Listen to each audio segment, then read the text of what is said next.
المرسلين وعلى آله وصحبه أجمعين. أما بعد فأعوذ بالله من الشيطان الرجيم. بسم الله الرحمن الرحيم. فالذين آمنوا به وعزروه ونصروه واتبعوا النور الذي أنزل معه أولئك هم المفلحون. صدق الله مولانا العظيم وبلغنا رسوله النبي الكريم الأمين الرؤوف الرحيم. إن الله وملائكته يصلون على النبي يا أيها الذين آمنوا صلوا عليه وسلموا تسليما. الصلاة والسلام عليك يا سيدي يا رسول الله وعلى آلك وأصحابك يا سيدي يا حبيب الله. الصلاة والسلام عليك يا سيدي يا نبي الله وعلى آلك وأصحابك يا سيدي يا نور الله.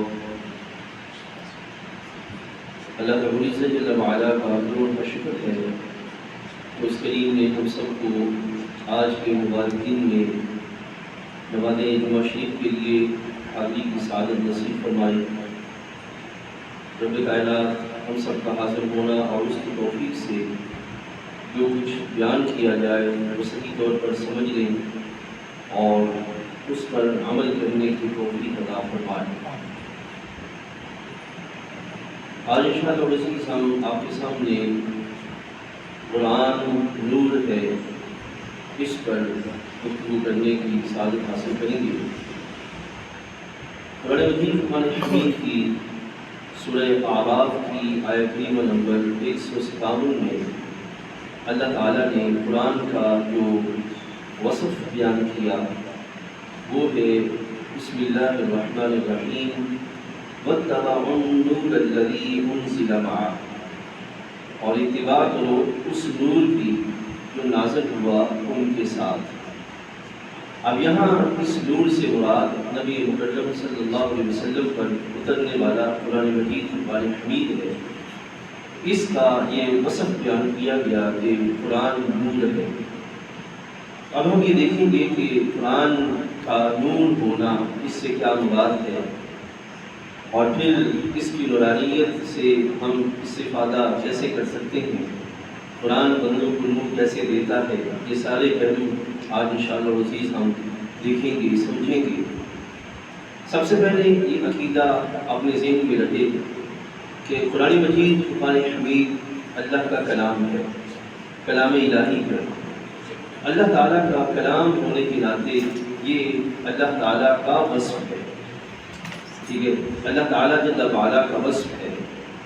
تو اللہ تعالیٰ جل وعلا کی ذات اقدس نور ہے، لہذا اس کا جو وصف کلام ہے وہ بھی نور ہے. تو اس میں رب ذوالجلال جل وعلا نے کہ اس نور کا پھر معنی یہ ہوا کہ وہ جو خود اپنی ذات میں روشن ہو اور دوسروں کو روشنی مہیا کرے. وہ جو خود اپنی ذات میں روشن ہو اور دوسروں کو روشنی مہیا کرے.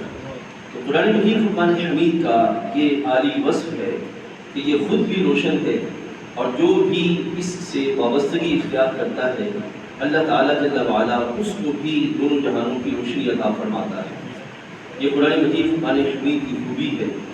اور پھر ہمارے آقا صلی اللہ علیہ وسلم نے قرآن مجید فرقان حمید کے لحاظ سے ارشاد فرمایا کہ قرآن کی مثال ایک رسی کی مانند ہے جس کا ایک سرا زمین پر ہے، زمین کی طرف، اور دوسرا سرا رب تعالیٰ کی بارگاہ میں ہے کہ جو بھی اس کو تھامے گا اس کو پکڑے گا وہ رب تعالیٰ جل وعلا کی بارگاہ کے ساتھ وابستہ ہو جائے گا. تو رب کائنات جل وعلا نے قرآن مجید فرقان حمید کو یہ خوبی اور یہ وصف عطا فرمایا کہ اس کے وابستگان وہ گمراہی میں، اندھیری میں اور تاریکیوں میں نہیں رہیں گے، بشرط یہ کہ اس کو صحیح طور پر تھامنے کا اہتمام کریں.